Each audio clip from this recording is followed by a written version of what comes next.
નમસ્કાર. દિવસભરના તાજા સમાચારોમાં તમારું સ્વાગત છે. તમારી સાથે હું છું પિનલગીરી ગોસ્વામી. સમાચારો વિસ્તારથી જાણીએ એ પહેલા મહત્વના સમાચારો ઉપર એક નજર. મિત્રો, અત્યારે સૌથી મોટા અને અગત્યના સમાચાર સામે આવી રહ્યા છે સુરતથી. સુરત જિલ્લામાં 62 રસ્તાઓ બંધ. હવામાન વિભાગે સુરતમાં એલર્ટ જારી કર્યું હતું. તેવામાં ગુજરાત રાજ્યના માર્ગ અને મકાન વિભાગ દ્વારા સુરતના 62 રસ્તાઓ બંધ હોવાની માહિતી આપી હતી. વરસાદના કારણે પંચાયત હસ્તકના કુલ 62 રસ્તાઓ વાહન વ્યવહાર માટે બંધ કરી દેવામાં આવ્યા હતા. સુરતમાં વરસાદના કારણે સૌથી વધુ પ્રભાવિત વિસ્તારો થયા હતા. સુરતમાં 13 ઇંચથી વધુ વરસાદ ખાબકી ગયો. શહેરમાં જળબંબાકારની પરિસ્થિતિનું નિર્માણ થયું. અનેક વિસ્તારો પાણીમાં ગરકાવ થઈ ગયા છે. મિત્રો, અન્ય મહત્વના સમાચારની વાત કરીએ તો હજુ પણ સુરતમાં મેઘો મુશળધાર. સ્કૂલોમાં રજા આપવામાં આવી હતી. સુરત શહેરમાં સતત બીજા દિવસે પણ વરસાદની ધમાકેદાર બેટિંગ જોવા મળી. સોમવારના ધોધમાર વરસાદ બાદ ફરીથી સુરત નગર પ્રાથમિક શિક્ષણ સમિતિની તમામ સ્કૂલોમાં રજા જાહેર કરવામાં આવી. ભારે વરસાદના કારણે પાલનપુર, મોટા વરાછા, યોગી ચોક સહિત અનેક વિસ્તારોમાં પાણી ભરાઈ ગયા, જેથી જનજીવન પ્રભાવિત થયું છે. મિત્રો, અન્ય મહત્વના સમાચારની વાત કરીએ તો વરસાદના આ સમાચાર ઉપર નાખો એક નજર. નર્મદાના લાછરસ ગામમાં પાણીમાં ગરકાવ થઈ ગયું છે. તાપીમાં કંસારિયા ફળિયામાં પાણી ભરાયા. લાખરોડા વિયર ખાતે સાબરમતીમાં નવા નીરની આવક થઈ. બારડોલીમાં જળબંબાકાર જેવી સ્થિતિ. નસવાડીમાં વરસાદી પાણી ભરાયા. ભારે હાલાકી જોવા મળી. નર્મદામાં 2 કલાકમાં 2 ઇંચ વરસાદ ખાબકી ગયો, ત્યારે સુરતમાં અનેક સોસાયટીઓમાં પાણીમાં ગરકાવ થઈ ગઈ. સુરતમાં ખાડીપુર માથાનો દુખાવો બન્યા બાદ અરવલ્લીના મોડાસામાં પણ રોડ પર પાણી ભરાઈ ગયા હતા. મિત્રો, અન્ય મહત્વના સમાચારની વાત કરીએ તો 24 કલાકમાં 170થી વધુ તાલુકામાં મેઘમહેર થઈ છે. સમગ્ર ગુજરાતમાં ચોમાસાની જોરદાર બેટિંગ જોવા મળી છે. 24 જૂનની વાત કરીએ તો સવારે 6 વાગ્યાથી લઈને સાંજ સુધીમાં 170થી વધુ તાલુકામાં વરસાદ નોંધાઈ ગયો છે, જેમાં સૌથી વધુ 13.6 ઇંચ વરસાદ સુરત શહેરમાં પડ્યો. SEOCના અહેવાલ મુજબ છેલ્લા 24 કલાકમાં બોરસદમાં પણ 5.2 ઇંચ, તાપીના વ્યારામાં 3.7 ઇંચ, સુરતના માંડવીમાં 3.5 ઇંચ, નવસારી શહેરમાં 3.3, માંગરોળમાં 3.1, ખંભાતમાં 3.1, ભરૂચ શહેરમાં અને પંચમહાલના હાલોલમાં 3 ઇંચ વરસાદ નોંધાયો હતો. મિત્રો, અન્ય મહત્વના સમાચારની વાત કરીએ તો વરસાદના પાણીમાં મોજ કરતો એક શખ્સ જોવા મળ્યો. ચોમાસાના માહોલમાં સુરત શહેરમાં પાણીમાં ગરકાવ થયું. શહેરના મોટાભાગના સ્થળો પાણીમાં ભરાઈ ગયા હતા. શહેરમાં વરસાદના પાણી કેળસમાં ભરાઈ ગયા હતા. ખાડીના પાણી આફત બન્યા છે. સોશિયલ મીડિયામાં એક વિડીયો વાયરલ થયો છે, જેમાં એક માણસ વરસાદી પાણીમાં મોજ કરતો જોવા મળ્યો. તે વરસાદી પાણીમાં થર્મોકોલ પર સવાર થતો જોવા મળ્યો. લોકો વિડીયો જોઈને કમેન્ટ કરી રહ્યા છે કે સુરતીઓએ માલદીવસ જવાની જરૂર નથી. મિત્રો, અન્ય મહત્વના સમાચારની વાત કરીએ તો ઇઝરાયેલનું ઈરાન ઉપર હુમલા રોકવાનું એલાન. ઇઝરાયેલે ઈરાન પરના હુમલા રોકવાની જાહેરાત કરી છે. વડાપ્રધાન બેન્જામિન નેતન્યાહુએ ટ્રમ્પના સીઝફાયર પર સહમતિ પણ આપી દીધી છે. ઇઝરાયેલી પીએમઓએ મંગળવારે જણાવ્યું કે ઇઝરાયેલી સેનાએ ઈરાનમાં પોતાના તમામ મકસદ પૂરા કરી લીધા છે.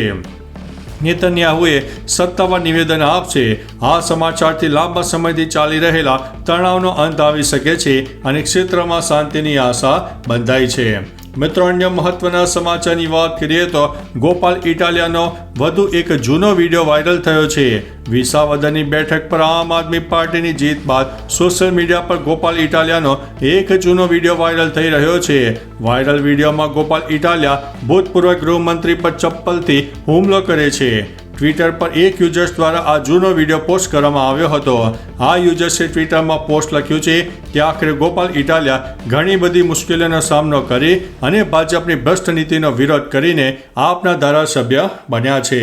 મિત્રો, અન્ય મહત્વના સમાચારની વાત કરીએ તો ઈરાને બેલિસ્ટિક મિસાઇલોથી ઇઝરાયલ ઉપર હુમલો કર્યો. ઇઝરાયેલી સેનાના જણાવ્યા અનુસાર ઈરાને 6 વખત મિસાઇલો છોડી છે. કુલ 15 મિસાઇલો છોડવામાં આવી. રિપોર્ટ મુજબ ઈરાન દ્વારા ચોથા, પાંચમા અને છઠ્ઠા હુમલામાં છોડવામાં આવેલી મિસાઇલો હજુ સુધી ઇઝરાયલ સુધી પહોંચી નથી. કાન ન્યૂઝ અનુસાર ઈરાને અત્યાર સુધીમાં 11થી વધુ મિસાઇલો છોડી છે. મિત્રો, અન્ય મહત્વના સમાચારની વાત કરીએ તો સુરતના આ વિસ્તારોને સાવચેત રહેવા માટે અપીલ કરવામાં આવી છે.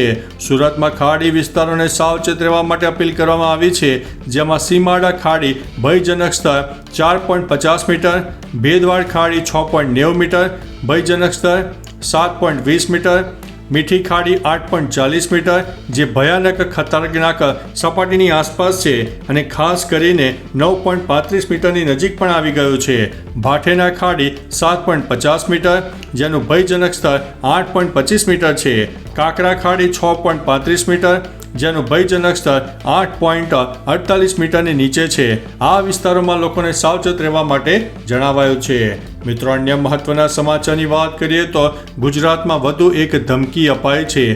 ગુજરાત હાઈકોર્ટ બાદ હવે રાજકોટ કોર્ટને પણ બોમ્બથી ઉડાવી દેવાની ધમકી મળી છે. રાજકોટ સ્થાનિક પોલીસ, એસઓજી, બોમ્બ સ્ક્વોડ સહિત પોલીસ ટીમ કોર્ટમાં છે. હાલ તપાસ ચાલી રહી છે. ઉપરાંત વડોદરામાં સતત બીજા દિવસે પણ સ્કૂલને બોમ્બથી ઉડાવી દેવાની ધમકી આપવામાં આવી. આમ ગુજરાતમાં એક પછી એક ધમકીનો સિલસિલો જોવા મળ્યો છે. મિત્રો, અન્ય મહત્વના સમાચારની વાત કરીએ તો મુંબઈમાં ભારે વરસાદની આગાહી. દર વર્ષની જેમ આ વર્ષે પણ મુંબઈમાં મેઘરાજા ધમાકેદાર બેટિંગ કરવાના છે. આ દરમિયાન મુંબઈમાં ભારે વરસાદની આગાહી કરવામાં આવી છે. મુંબઈનું તંત્ર એલર્ટ છે. અહીં 28 જૂન સુધી સતત 5 દિવસ એલર્ટ જારી કરવામાં આવ્યું છે. સાથે દરિયામાં હાઈ ટાઈડની ચેતવણી પણ આપવામાં આવી છે. 4.5 મીટર ઊંચા મોજા ઉછળી શકે છે. બૃહદ મુંબઈ મહાનગરપાલિકા દ્વારા એલર્ટ જારી કરવામાં આવ્યું છે. લોકોને મુંબઈમાં દરિયાકાંઠે ન જવાની પણ અપીલ કરવામાં આવી છે. મિત્રો, અન્ય મહત્વના સમાચારની વાત કરીએ તો બારડોલીમાં 4 કલાકમાં 5 ઇંચ વરસાદથી જળબંબાકાર. રાજ્યમાં સાર્વત્રિક વરસાદ વચ્ચે સુરતના બારડોલીમાં મેઘરાજા આફત બનીને તૂટી પડ્યા. વહેલી સવારે 6 વાગ્યાથી લઈને 10 વાગ્યા સુધીમાં માત્ર 4 કલાકમાં 4.8 ઇંચ વરસાદ ખાબકતા જનજીવન અસ્તવ્યસ્ત બની ગયું છે. નીચાણવાળા વિસ્તારોમાં પાણી ઘરોમાં પણ ઘૂસી ગયા છે. અન્ય જાહેર માર્ગો પર નદીના પૂર જેવા દ્રશ્યો સર્જાયા છે. સ્કૂલ અને ઓફિસ જતા લોકોને ભારે હાલાકીનો સામનો કરવો પડ્યો છે.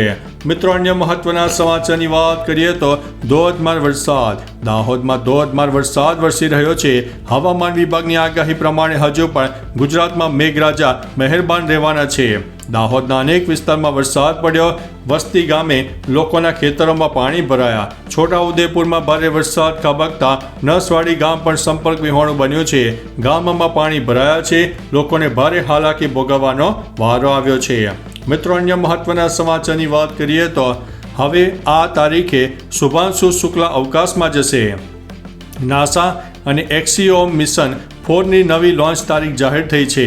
ભારતીય અવકાશયાત્રી શુભાંશુ શુક્લાની ઐતિહાસિક અવકાશ યાત્રા હવે 25 જૂન બપોરે 12 વાગ્યે અને 1 મિનિટે શરૂ થશે. નાસા, સ્પેસએક્સ અને એક્સિયોમ સ્પેસના સહયોગથી હાથ ધરવામાં આવી રહેલા આ મિશનમાં ભારતની સાથે હંગેરી અને પોલેન્ડ પણ સામેલ છે. શુભાંશુ પાયલટની ભૂમિકામાં છે. આ મિશન અગાઉ ટેકનિકલ કારણોસર ઘણીવાર મુલતવી રખાયું છે. મિત્રો, અન્ય મહત્વના સમાચારની વાત કરીએ તો રાજપીપળામાં પુલ ધોવાયો. લોકો પરેશાન થયા છે. હવામાન વિભાગની આગાહી વચ્ચે ગુજરાતમાં અનેક સ્થળે વરસાદી માહોલ જામ્યો છે. જળબંબાકાર જેવી પરિસ્થિતિનું નિર્માણ થયું છે. તેવામાં ડેડિયાપાડાથી રાજપીપળા જતા મોવી નજીકનો પુલ તૂટી જતા લોકોને ભારે હાલાકીનો સામનો કરવો પડ્યો છે. આ પુલ મારફતે ડેડિયાપાડા, સાગબારા તેમજ મહારાષ્ટ્ર રાજ્યનો વાહન વ્યવહાર થતો હતો. મહારાષ્ટ્રને જોડતા આ પુલના તૂટી જવાથી લોકોને 20 કિલોમીટરનો ફેરો વધી ગયો છે. વાહન વ્યવહારમાં ભારે મુશ્કેલી પણ થઈ રહી છે. મિત્રો, અન્ય મહત્વના સમાચારની વાત કરીએ તો ગુજરાત સરકારે લીધો છે મોટો નિર્ણય. ધોરણ 10 અને 12 પૂરક પરીક્ષા આપવાનું ચૂકી ગયા હોય તો ચિંતા ન કરશો. રાજ્ય સરકારે આગામી સમયમાં ફરીથી પરીક્ષા લેવાનો નિર્ણય કર્યો છે. રાજ્યના શિક્ષણ મંત્રી પ્રફુલ્લ પાનસેરિયાએ જણાવ્યું છે કે વરસાદના કારણે કેટલીક જગ્યાએ પાણી ભરાયા છે અને યાતાયાત ખોરવાયો છે.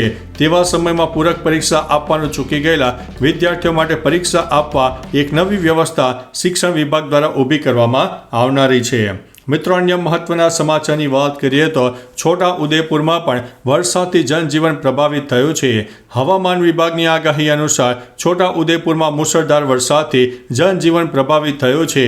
પાવી જેતપુરમાં 2 કલાકમાં 2.5 ઇંચ વરસાદ ખાબકી ગયો. ભારે વરસાદથી દુકાનો અને શાળા વિસ્તારમાં પણ પાણી ભરાયા. બોડેલી વિસ્તારમાં પણ મુશળધાર વરસાદની અસર જોવા મળી. પ્રી મોન્સૂન કામગીરીની યોગ્યતા અંગે પણ પ્રશ્નો ઉઠી રહ્યા છે. વહીવટી તંત્ર દ્વારા પરિસ્થિતિ ઉપર નજર રાખવામાં આવી રહી છે. તો ચાલો મિત્રો, ફરીથી દેશ અને દુનિયાના સુપરફાસ્ટ સમાચાર લઈને મળતા રહીશો. ત્યાં સુધી અમને રજા આપશો. નમસ્તે.